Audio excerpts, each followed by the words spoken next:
সুপ্রিয় নোয়াখালীবাসী, আসসালামু আলাইকুম। আমি এই মুহূর্তে সরাসরি যুক্ত হয়েছি। আপনাদেরকে যদি জানিয়ে রাখি যে নোয়াখালী সদর উপজেলার মান্নাননগর থেকে যে আঞ্চলিক টু লাইন সড়কটি গিয়েছে সেই সড়কে অবস্থান করছি। এই মুহূর্তে আমি আপনাদেরকে দেখানোর চেষ্টা করছি সবুজ টিভি চ্যানেলের ক্যামেরার ফ্রেমে। দেখতে পাচ্ছেন একটি মালবাহী কভার ভ্যান লোড হচ্ছে, এখানে তরমুজ লোড হচ্ছে।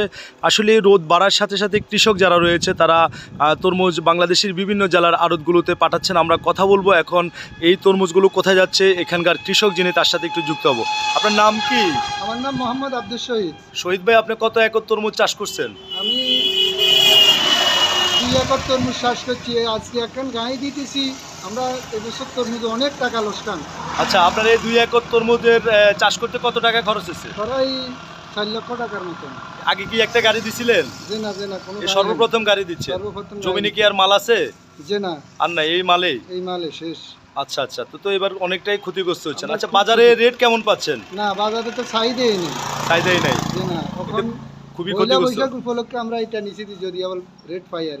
আচ্ছা, কোথায় দিবেন, কোন আড়তে দিবেন? আমরা দিব চট্টগ্রাম ফিরিঙ্গি বাজার। ধন্যবাদ। দর্শক, আমরা কথা বলেছি যিনি এই তরমুজগুলো আবাদ করেছেন সেই কৃষকের সাথে। তিনি অনেক টাকাই কিন্তু খরচ করেছেন 2 একর জমিনে। এই সর্বপ্রথম কিন্তু ওনারা এক গাড়ি মাল নিচ্ছেন, আর জমিনও তেমন একটি মাল নেয়। অনেকগুলো মালে কিন্তু ফার্ম হয়ে গিয়েছে দেখতে পাচ্ছেন, এবং অনেকগুলো মাল নষ্ট হয়ে যাচ্ছে।